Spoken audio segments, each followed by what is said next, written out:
हाँ, बिहार में एसआईआर को लेकर विवाद बना हुआ है और एसआईआर को लेकर दिग्विजय सिंह ने केंद्र सरकार पर बड़ा आरोप लगाया।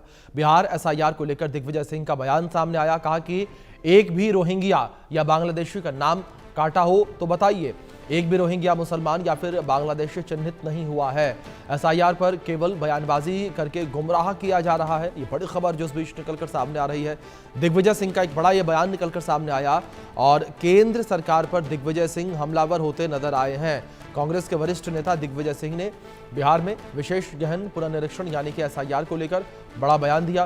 उन्होंने कहा कि इसे लागू होने के बाद भी एक भी रोहिंग्या मुसलमान या फिर बांग्लादेशी चिन्हित नहीं हुआ है और इस मामले में केवल बयानबाजी करके गुमराह किया जा रहा है। दिग्विजय सिंह ने एसआईआर को लेकर कहा कि ये अजीब बात है कि जो पहले से मतदाता हैं उन्हें फिर से फॉर्म भरने को कहा जा रहा है। यदि शिकायत है तो देश में रोहिंग्या मुसलमान या फिर बांग्लादेशी हैं तो आपकी सरकार क्या कर रही है?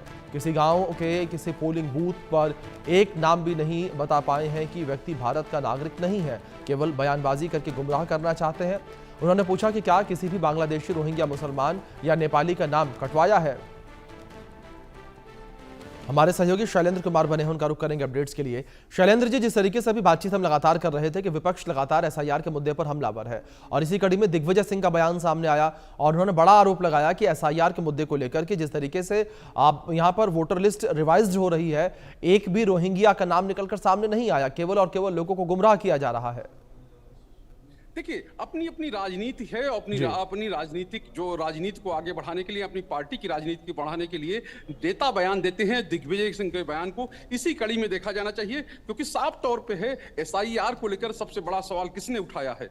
ये बड़ा सवाल है क्योंकि सबसे बड़ा सवाल कांग्रेस और आरजेडी ने उठाया है और वो ये कह रहे हैं कि जो हैं, जो जैसे हैं सो रहने दीजिए। आप सोचिए कि जिस देश में अगर आप कहीं पेंशन ले रहे हैं और आपको हर साल अपने जीने का प्रमाण पत्र देना होता है, तो आखिर वोटर हैं, अगर 23 साल बाद कुछ चीजें हो रही हैं, यानी आपको यह बताना है कि हाँ हम सही वोटर हैं, तो इसमें परेशानी क्या है? सवाल यही है। और ये लोग भी कह रहे हैं कि आखिर इसको मुद्दा क्यों बनाया जा रहा है, क्योंकि चीजें जो होती हैं उनको ठीक किया जाता है। अगर किसी का घर गंदा हो जाता है तो उसको लोग साफ करते हैं। तो ऐसे में अगर चुनाव आयोग को ये लग रहा है कि नहीं, हमको वोटर लिस्ट को फिर से व्यवस्थित करना चाहिए, फिर से वोटर लिस्ट को ठीक करना चाहिए, यानी कि उसमें कुछ ऐसी गड़बड़ियां हों जिनको कहें कि कुछ ऐसे लोग हों जो मृत हैं या कुछ ऐसे लोग हैं जो परमानेंट रूप से बाहर चले गए हैं, उनके नाम जुड़े हुए हैं, आखिर उनके नाम काटने में परेशानी क्यों है?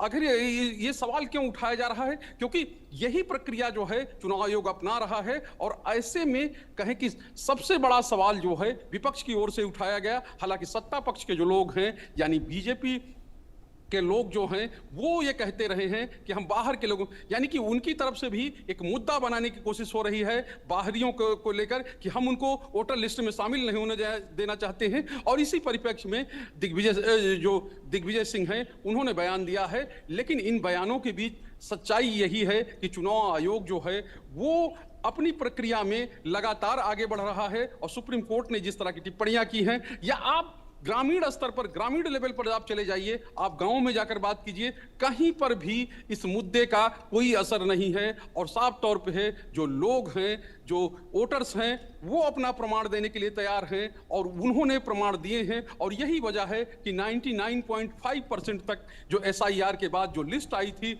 उसमें लोगों ने अपने आप को कहें कि उसका पालन किया है। तो आप समझ सकते हैं कि कितना बड़ा रेशियो है। जो लोग हैं उन्होंने इन चीजों को आगे बढ़ाया है और कहें कि बीएलए और बीएलओज, यानी कि बीएलए जो है बूथ लेवल एजेंट्स हैं जो राजनीतिक दलों के हैं, और बीएलओ जो हैं बूथ लेवल अफसर हैं, वो सरकार की तरफ के हैं। चूंकि इन दोनों का सबसे बड़ा काम था और इन दोनों ने बड़ा काम किया है। और साफ तौर पे चुनाव आयोग की ओर से भी कहा गया है कि हम इस प्रक्रिया को लगातार जारी रखेंगे और जो लोग हैं, यानी किसी का नाम छूटे नहीं। अगर कोई ऐसा व्यक्ति है तो वो दावा कर सकता है, हम अंतिम समय तक उसका नाम जो है कंसीडर करेंगे, नाम जोड़ेंगे। तो जाहिर सी बात है कि चुनाव आयोग ने भी एक स्टेप आगे बढ़कर लोगों को सहूलियत देने की कोशिश की है। और जाहिर सी बात है जब सत्ता पक्ष और विपक्ष हैं तो उनके बीच में राजनीति तो होगी ही, उनके बीच में बयानबाजी तो बिल्कुल। और शैलेंद्र जी, यही होता हुआ बिहार में इस वक्त नजर आ रहा है, जिस तरीके से चुनाव की तारीखें बेहद नजदीक आती चली जा रही हैं, चुनाव का समय आता जा रहा है नजदीक,